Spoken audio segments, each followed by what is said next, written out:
Atos dos Apóstolos, capítulo 6, verso 8.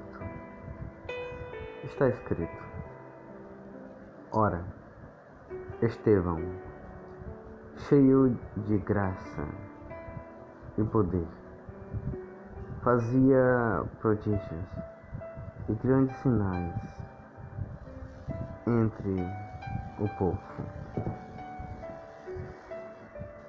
Estevão era discípulo de Jesus. Se converteu através do ministério terreno de Jesus.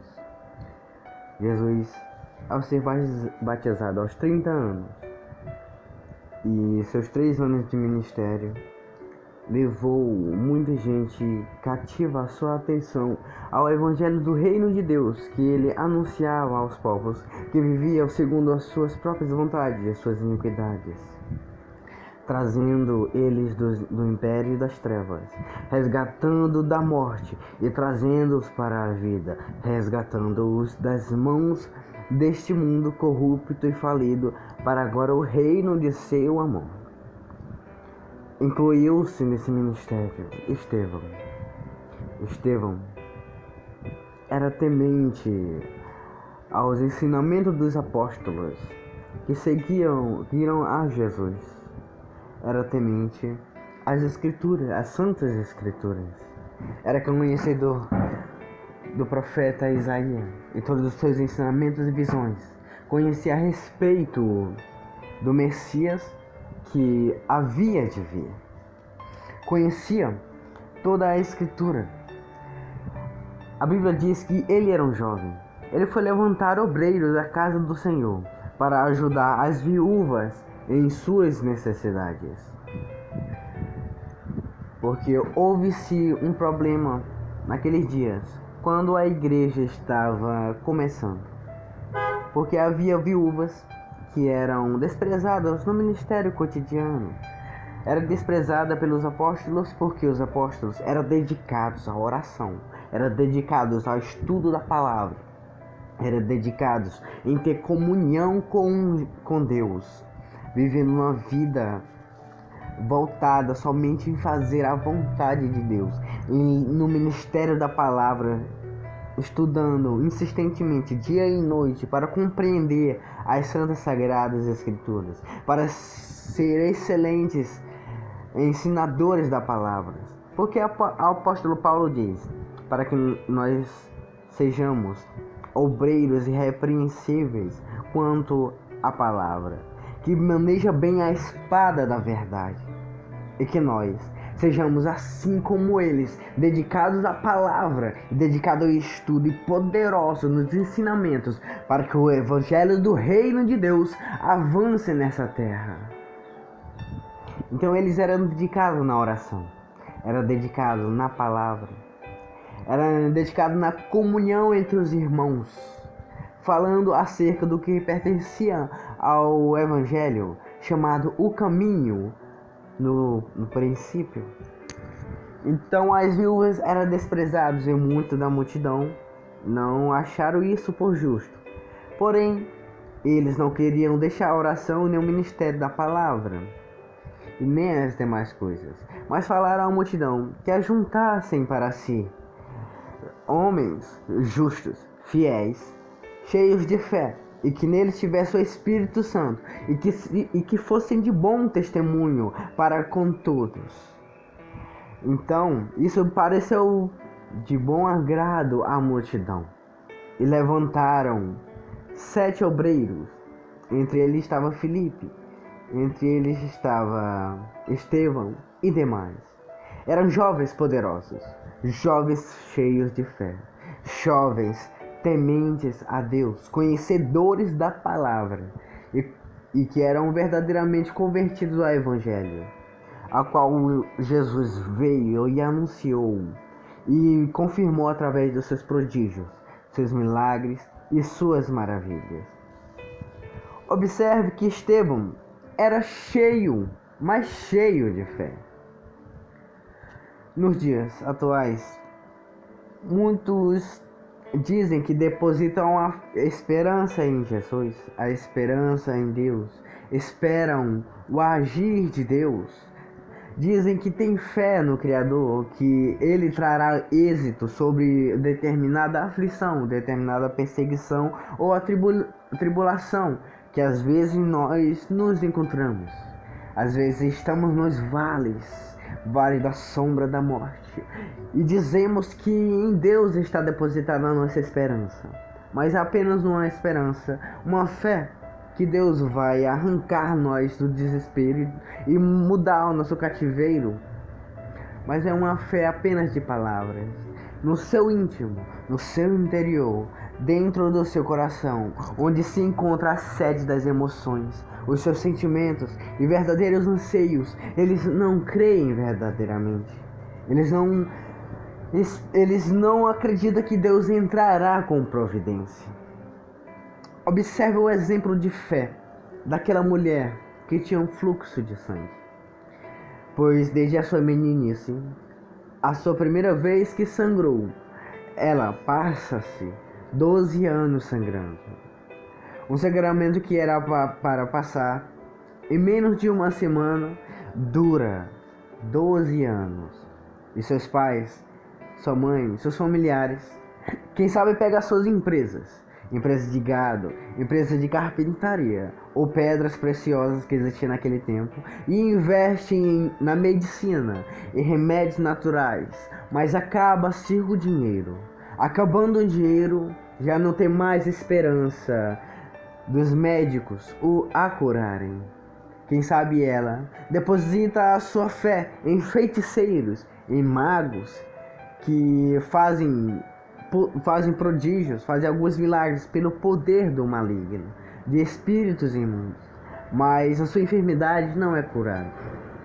Quem sabe ela foi de encontro aos raizeiros dessa terra, do seu tempo, raizeiros que curavam diversas enfermidades, mas a sua mesma, o vazamento do seu sangue não foi cerrado. Então todas as suas esperanças tinham acabado. Nas suas finanças, a esperança tinha se desvanecido. A esperança em feiticeiros tinha esvaído. Na esperança nos raizeiros tinha ido embora. Ela sabia que iria morrer. Ela já tinha essa consciência. Então era só esperar a morte, porque ela não houve cura sobre aquela mulher. Já 12 anos com aquela enfermidade, se encontrava já com sua pele toda decaída, se encontrava fraca, se encontrava totalmente débil, esperando somente o tempo para cair na cova. Mas, para a sorte daquela mulher, ela ouve falar de um certo Galileu. O nome dele é Yeshua, Jesus de Nazaré.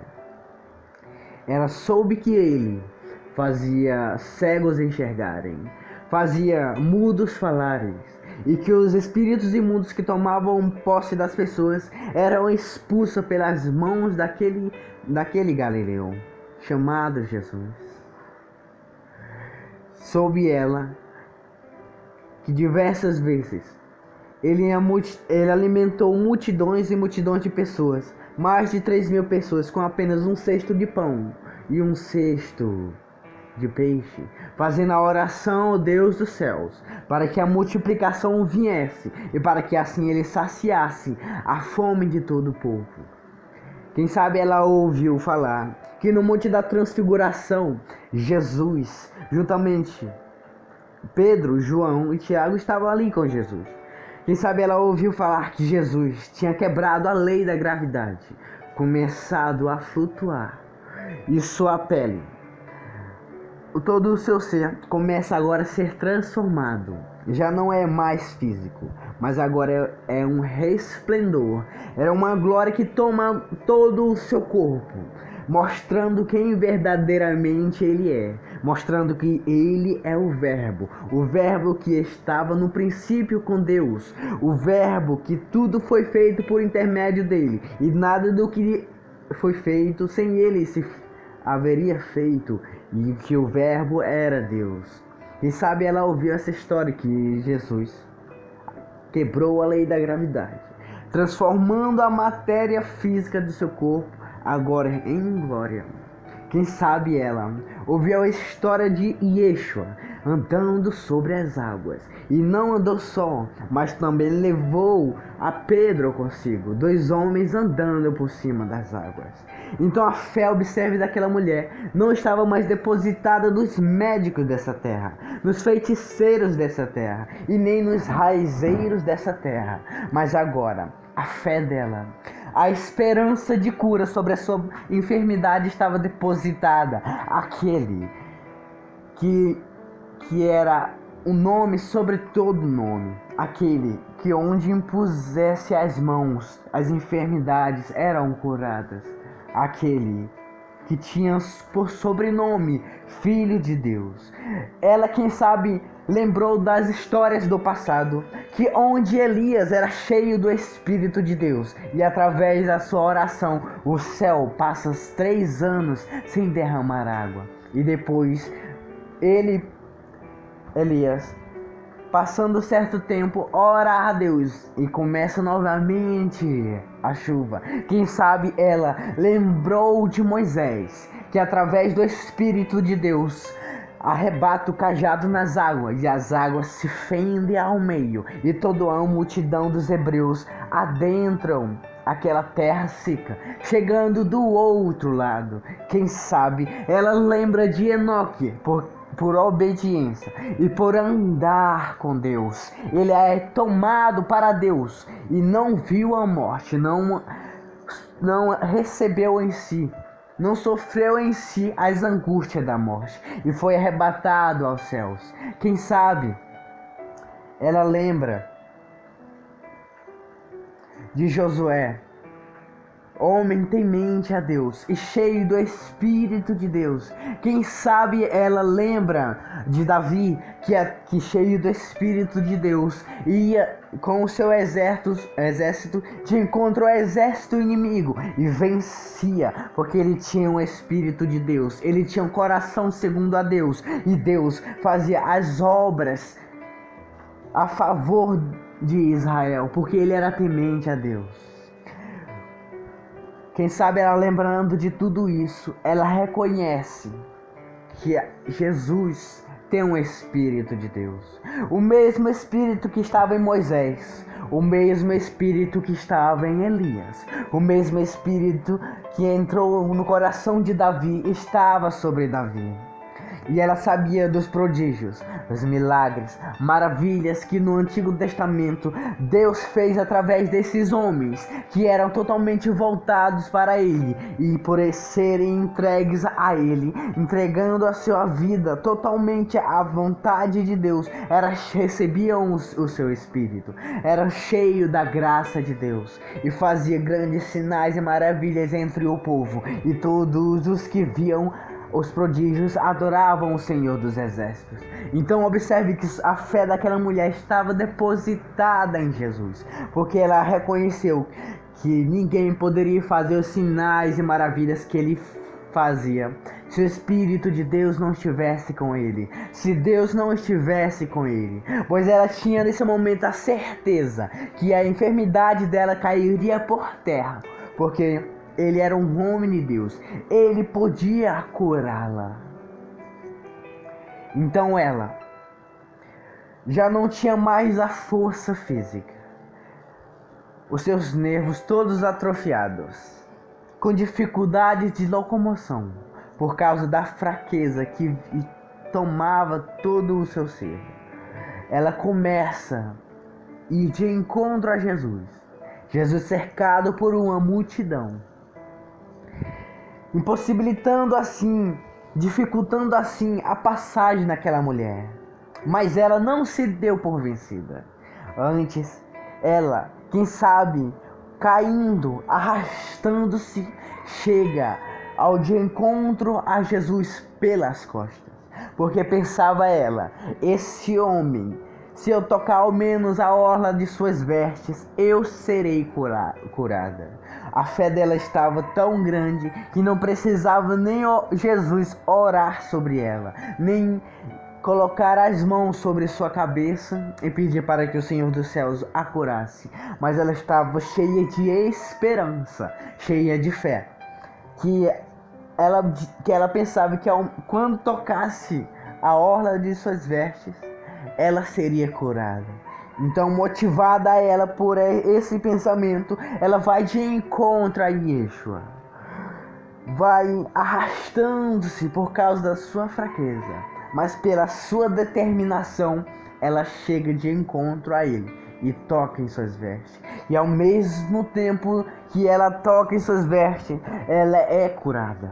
Poder sai daquela túnica, não porque a túnica, aquele pano tem poder, mas quem ela estava cobrindo era o dono da cura, era o dono de todos os corpos celestiais, era dono dos exércitos, era aquele que portava todo o poder. Então a glória invade aquela mulher, imediatamente a sua enfermidade é arrebatada e ela revigora-se, torna-se mais resistente e curada. E Jesus até pergunta: quem me tocou? E Pedro, debochando, fala: Jesus, a multidão te aperta, e tu pergunta-nos: quem te tocou? E Jesus diz: alguém me tocou. Observe que tinha muita multidão cercando a Jesus. A multidão apertava Jesus. Impossível daquela multidão não ter tocado a Jesus, sabendo que ele era profeta, sabendo que ele tinha o poder de Deus, sabendo que ele fazia milagres, prodígios e maravilhas. Tinham ele como o Messias naqueles dias. Impossível da multidão não o ter tocado. Mas Jesus, quando aquela mulher toca a orla das suas vestes, não tocou nem em seu corpo, mas foi no seu vestido. Ele pergunta: quem me tocou? Não era só o toque da multidão, porque admirava Jesus como um profeta, admirava Jesus como um homem de Deus. Pelo contrário, era um toque diferente. Foi um toque de esperança, foi um toque de fé. Então Jesus percebeu que de si saiu o poder. A fé daquela mulher foi tão grande que parte do poder de que havia em Cristo foi transferido àquela mulher, assim manifestando a cura em seu ser. E Jesus, quando encontrou aquela mulher, pela sua onipresença, sabia de toda a sua história, sabe que as suas esperanças no dinheiro, nos raizeiros, nos feiticeiros, na sua economia, sabendo que a esperança daquela mulher não estava mais na medicina, porque a medicina não podia curar. Jesus diz: a tua fé te salvou.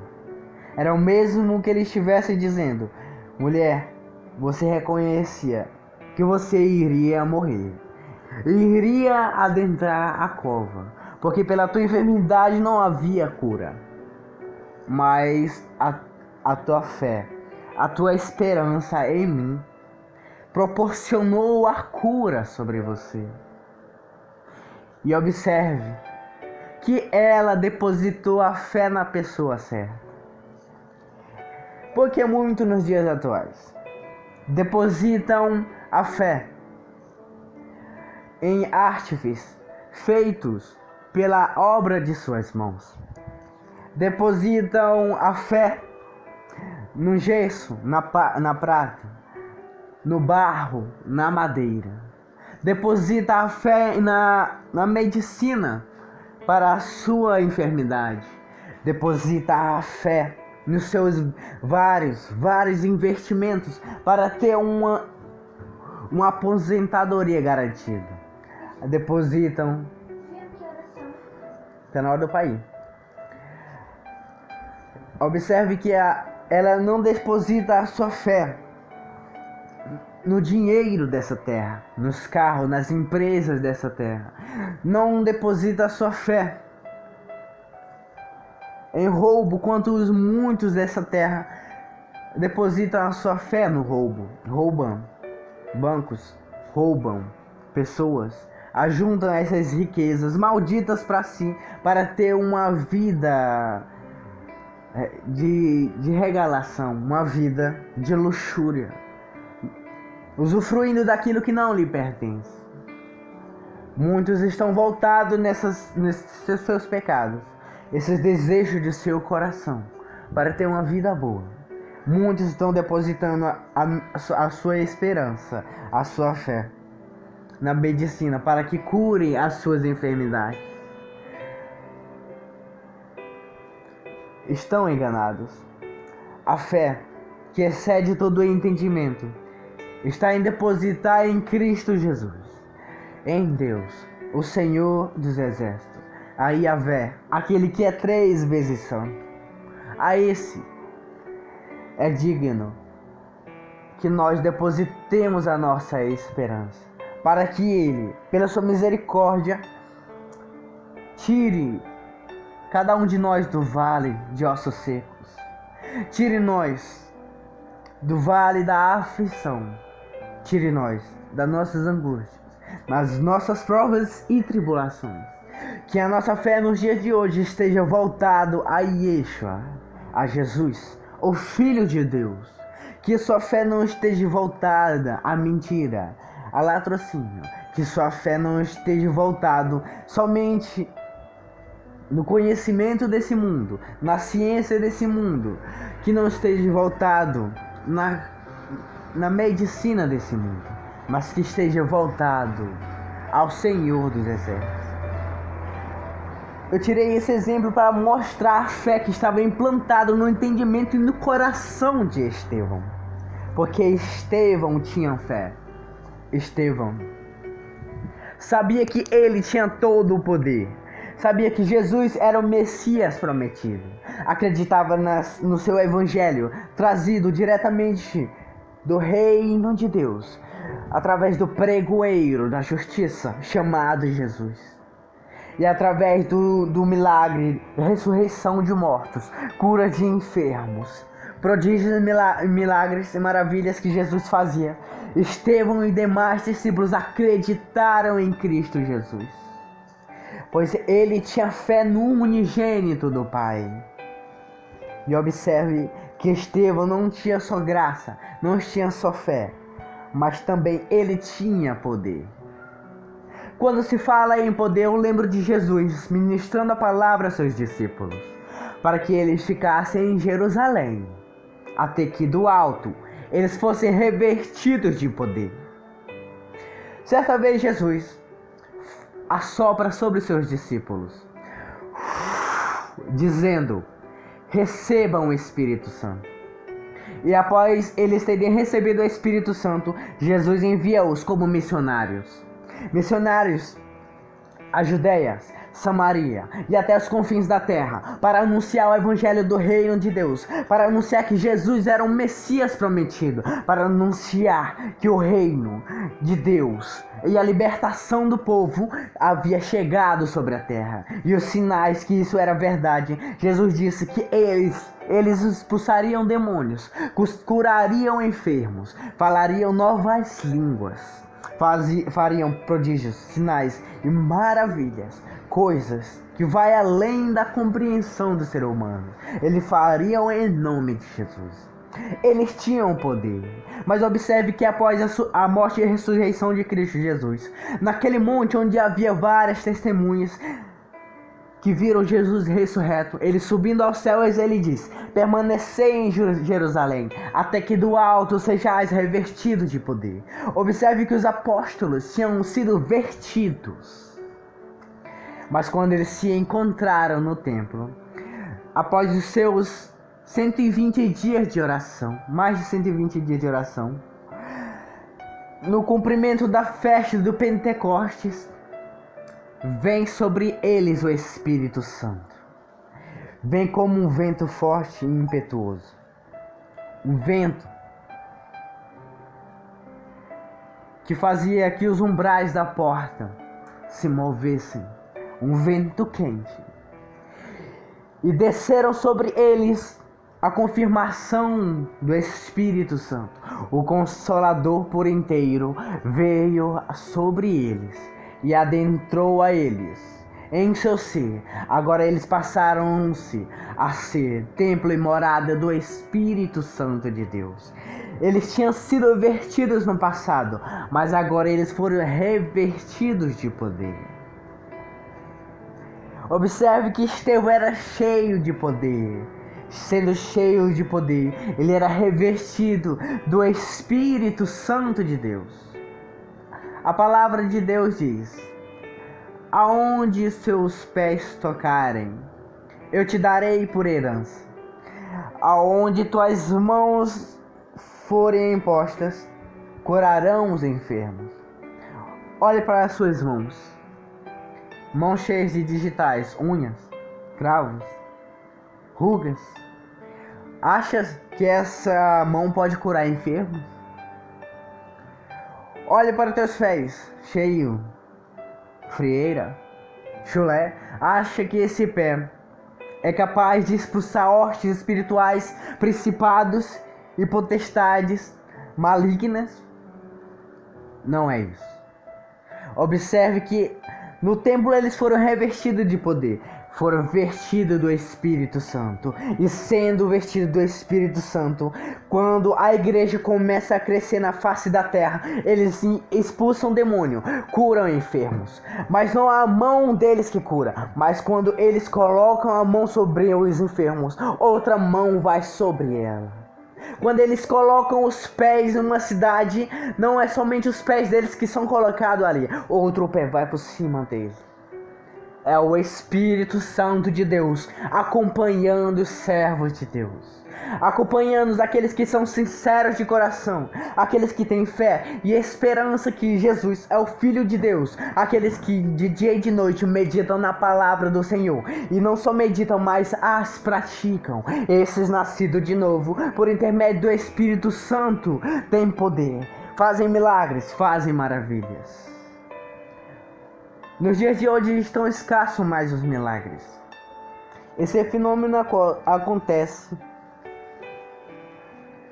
porque o Espírito Santo está se ausentando da igreja. Apóstolo Paulo afirma: não entristeçais o Espírito Santo. Observe que o Espírito Santo pode ser entristecido. Ele se entristecendo, ele se ausenta da congregação. Não vemos mais milagres, prodígios, ressurreição de mortos, curas maravilhosas, porque o Espírito Santo está se ausentando. Se ausentando porque estão deixando a santidade. Jovens não buscam mais o poder do alto, a sabedoria do alto, a fé em Cristo Jesus. Não procuram mais servir a Deus em espírito e em verdade. Não procuram mais ser amigos de Deus. Mas antes estão voltados aos seus pecados. Estão voltados às suas iniquidades. Estão voltados a seus vícios. Mentiras, roubo, aceitação de pecado dos seus irmãos. Isso não pode se acontecer, porque o Espírito Santo se entristece pelo pecado. Isso acontece, observe, nos tempos de Eli, quando seus filhos, Ofni e Finéias, pecam no templo de Deus.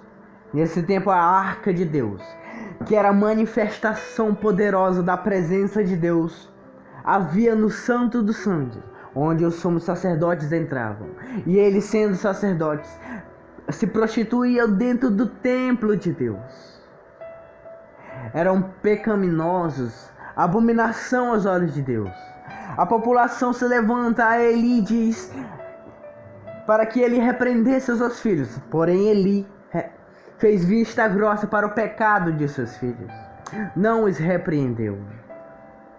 Então Deus se entristece. Deus chama Samuel e diz que ele se ausentaria de Israel. A arca já não estaria mais no templo, no Santo dos Santos. ela agora sairia de Israel. Por causa do pecado dos filhos de Eli, ele não o repreendeu, mesmo sabendo dos seus pecados. Então Deus provoca todo um cenário qual Israel, o exército de Israel, pega a arca e leva para, juntamente com seu exército, para batalhar contra o exército dos filisteus.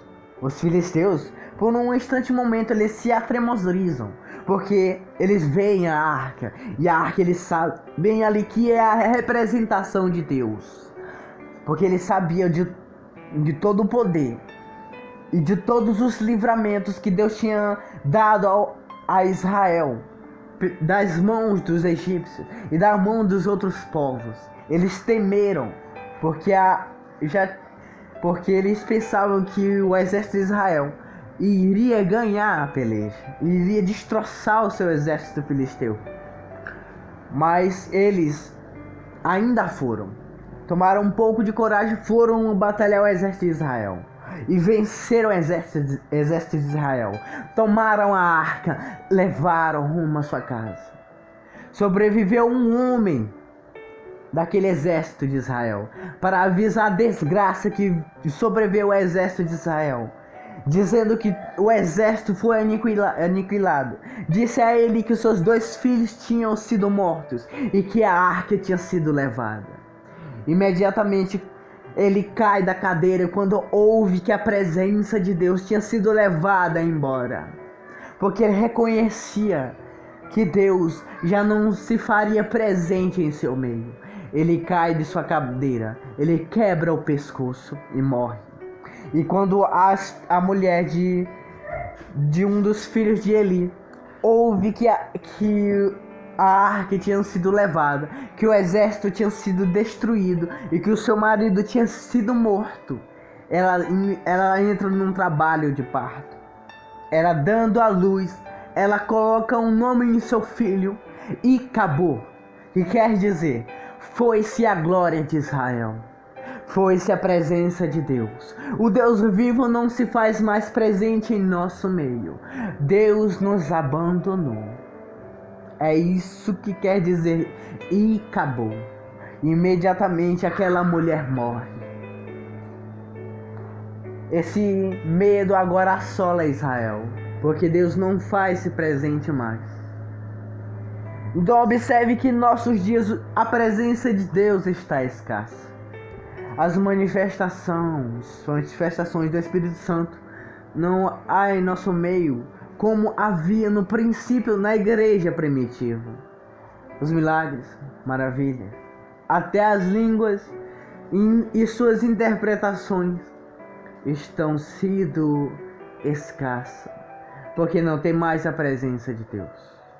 E o apóstolo Paulo, em 2 Coríntios, no seu capítulo 12, ele fala a respeito do Espírito Santo e a respeito dos dons espirituais, que é o Espírito Santo quem concede para a obra que for útil. Os dons estão sendo escassos porque o Espírito Santo está sendo escasso. Sem Espírito Santo não há dons. Não há dons de cura. Não pode nem sequer expulsar os demônios. Não se pode falar em novas línguas. Não se tem o dom da multiplicação e prosperidade. Sem o Espírito Santo, estamos mortos espiritualmente. Compreende a importância do Espírito Santo?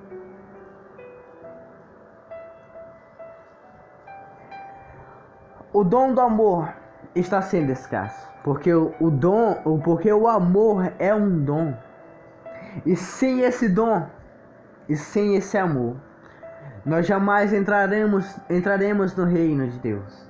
Jamais poderemos amar a Deus. Jamais podemos ter paixão em ler as Santas Escrituras. Jamais teremos amor em evangelizar. Sem o amor, nós não poderemos ser salvos.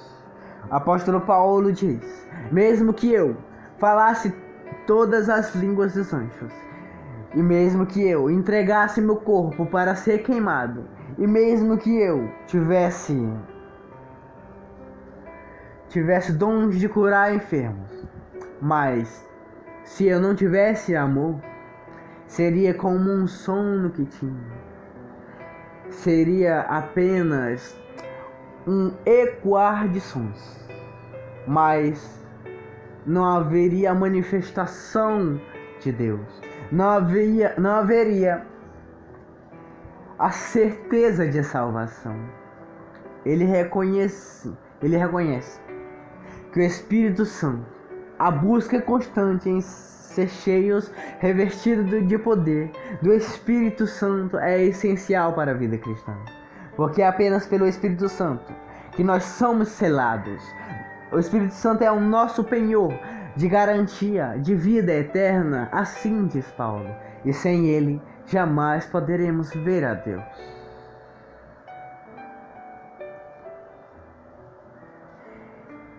Mas sejamos como Davi,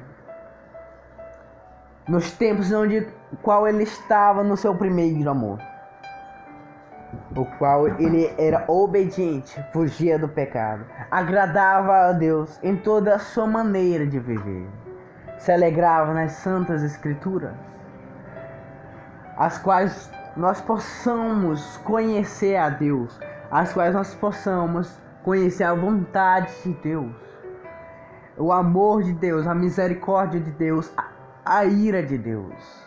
Ele se alegrava nas suas santas escrituras, tão tal que o salmista diz: luz para os meus pés, lâmpadas para os meus pés e luz para os meus caminhos são as tuas palavras. E Salmo 1 diz: bem-aventurado é o varão que não se assenta na roda dos escarnecedores, antes tem o seu prazer na lei do Senhor, e nela medita de dia e de noite.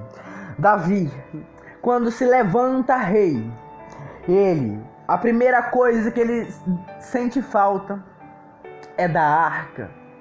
Ele não se importa com o poder que ele tem em mãos, ele não se importa com o poder dos seus exércitos, com o poder da sua prata, do seu ouro. Ele não se importa com a liturgia do culto, se o coral canta bem, se os sacerdotes estão pregando bem, se as obras feitas pelas mãos estão maravilhosas.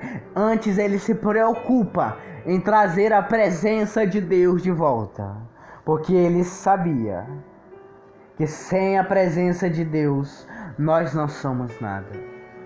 Então ele peleja contra o exército inimigo. Ele traz a arca.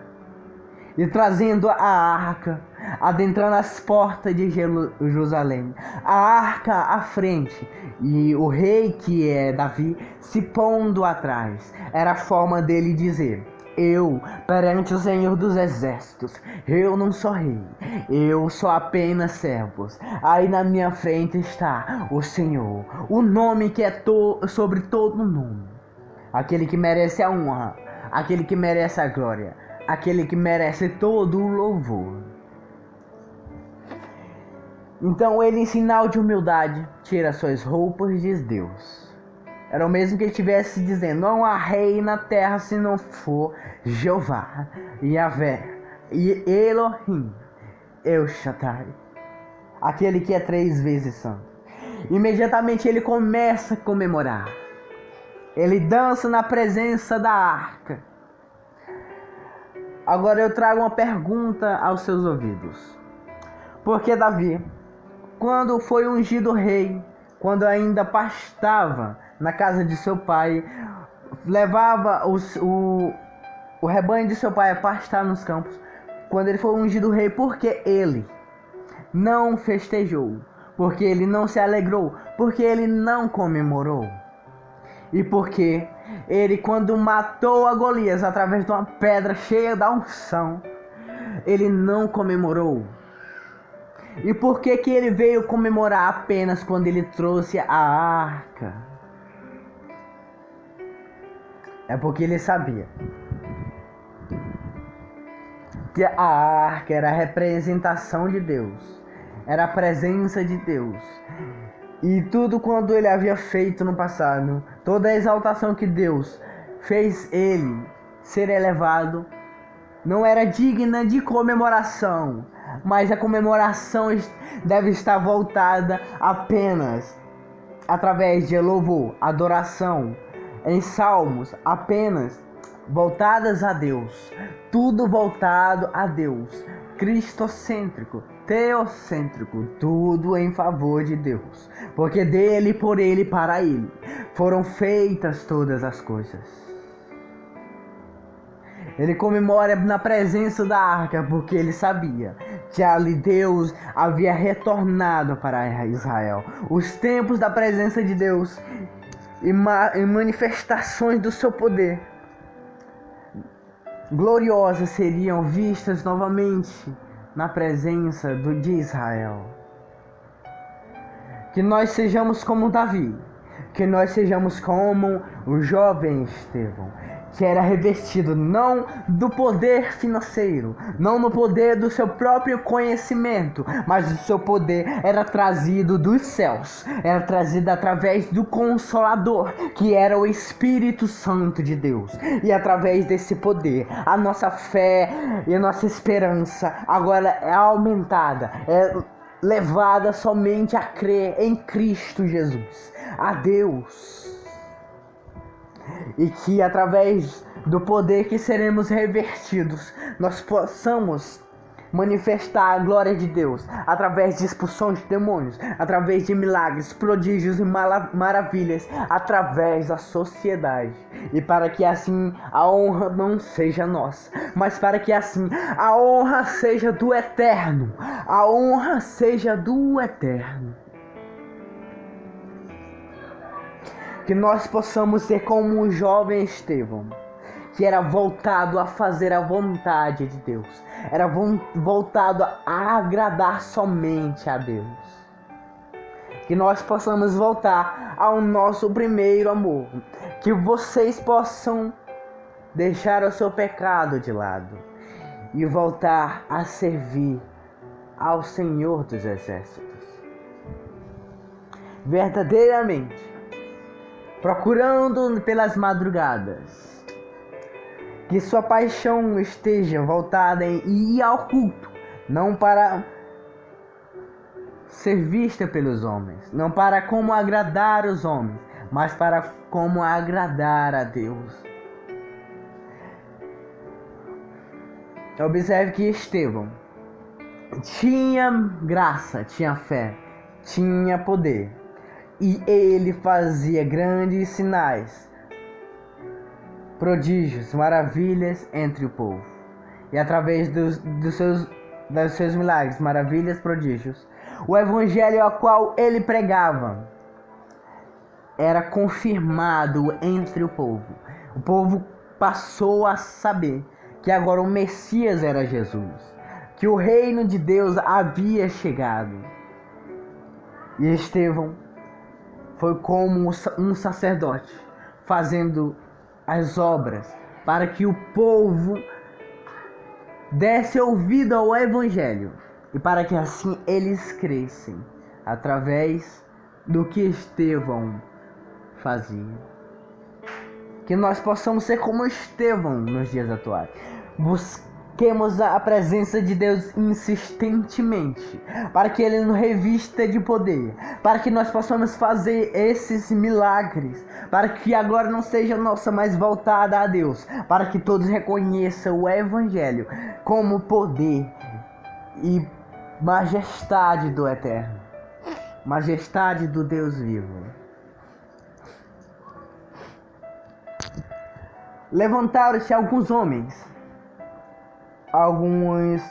da sinagoga chamados libertos, sireneus, alexandrinos, Sicília, da Ásia, e disputavam contra Estevão.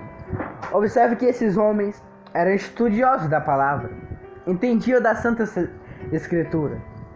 Quem sabe eles estudavam nas escolas de teologia da época. Quem sabe eles eram dedicados insistentemente na palavra. Tinham vários sermões, vários argumentos. Eram homens com a inteligência terrena única. Mas quando eles debateram contra Estevão, Eles não poderiam resistir ao que Estevão pregava, porque ele era cheio da ousadia, ele era cheio da sabedoria. Não a sabedoria que vem das aulas de eclesiologia, não que vem do doutorado em teologia, não que vem dos mestres em divindade, não que vem das faculdades terrenas, não que o conhecimento de Estevão transcendia e iria além do conhecimento terreno que aqueles homens tinham, que o conhecimento dele vinha apenas da horizontal, vinha apenas conhecimento dos homens, conhecimentos terrenos, interpretações bíblicas, linhas de teologia, de interpretações que eram apenas terreno, não tinham poder do alto. E quando eles debatiam contra Estevão, eles não resistiam à sabedoria e o espírito ao qual Estevão pregava. Pois agora observe, quando Jesus, quando criança, debatia na sinagoga com os sacerdotes.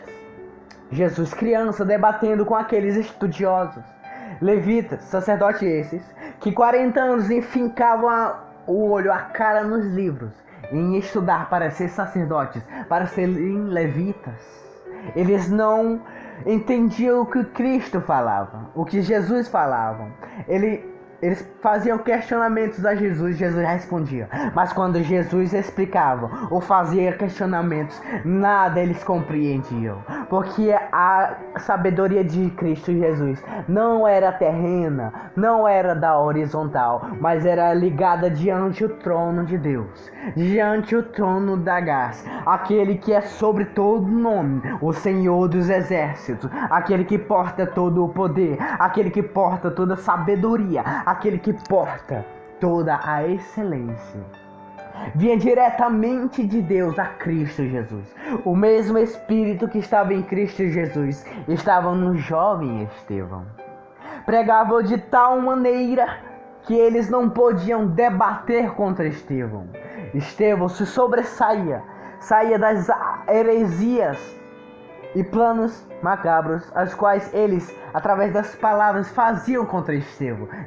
Estevão se sobressair sobre todas as blasfêmias, heresias e mentiras as quais eles pregavam. Se sobressaía sobre todo o conhecimento terreno que aqueles homens das sinagogas tinham, porque o Espírito que estava nele, o Espírito que se movia sobre ele, era o mesmo que se movia sobre Jesus. Era o mesmo que pode entregar a sabedoria a cada um de vocês. Abasta querer, abasta buscar, abasta se humilhar e viver para a honra e glória de Deus, e Ele concederá para que o nome dele seja exaltado através da manifestação do Evangelho, a qual você manifestará ao povo. Deus pode fazer isso nos dias atuais, porque Ele é o Deus do Antigo Testamento. Ele é o Deus da lei, mas Ele agora é o Deus. Ele é o Deus do passado, mas agora também Ele é o Deus do presente. Ele é o mesmo antes, será agora e será depois. Abasta sermos como Davi. Escreva tuas leis na tábua do meu coração, para que eu não peque contra ti. Abasta refugiar-se na sombra do Onipotente, e as asas do Todo-Poderoso te cobrirão. Aquele que habita na sombra dos esconderijos do Altíssimo, a sombra do Onipotente descansará. Dará ordem a teus anjos ao seu respeito, para te guardar em todos os teus caminhos. Revistamo-nos da couraça da justiça, aos pés calçados ao evangelho da paz, capacete da salvação, o escudo da fé, a espada do Espírito, e ao nosso derredor Deus dá ordem aos seus anjos para guardar-nos de todas as hostes espirituais. E se 1000 demônios levantarem à minha esquerda, cairão. E se 1000 demônios levantarem à tua direita, cairão. E adentrando a sombra do Onipotente estará protegido. Observe que você está totalmente impenetrável. Porque o Senhor dos Exércitos, Ele te guarda. Porque ainda que eu andasse pelo vale da sombra da morte, não temerei mal algum. Só Ele merece toda a honra, toda a glória e todo o louvor. Só Ele é o nome sobre todo nome. E Ele pode nos revestir de poder, sabedoria, a fé que havia nos demais homens da época. Homens que essa terra não era digna deles terem pisado. Homens santos. Homens que fizeram em tudo em prol do reino de Deus. Tudo que fizeram foram para agradar a Deus, deixando as suas vaidades, concupiscência, deixando os seus pecados, os seus anseios terrenos, para louvarem o Senhor dos Exércitos. Porque dele, por ele, para ele são todas as coisas. Porque dele, por ele, para ele são todas as coisas. Porque dele, por ele, para ele são todas as coisas. Porque dele, por ele, para ele são todas as coisas. A Ele a glória,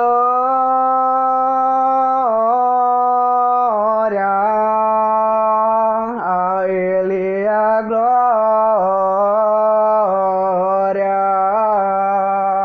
a Ele a glória, para sempre. Amém.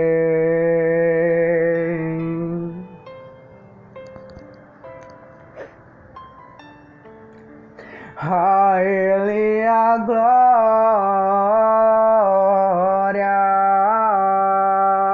a Ele a glória,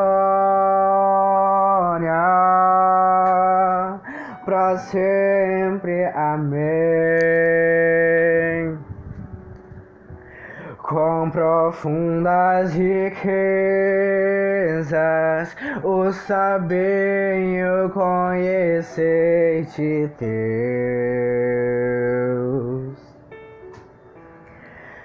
Quão insondáveis seus juízos e os seus caminhos. Com profundas riquezas, o saber e o conhecer de Deus.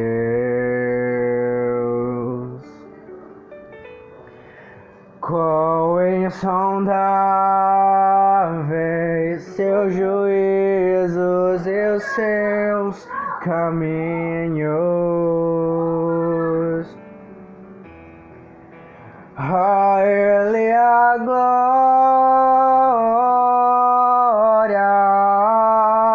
a Ele a glória,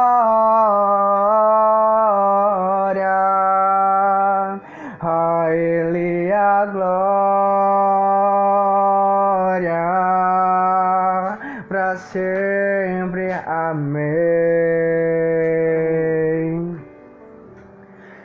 A Ele a glória,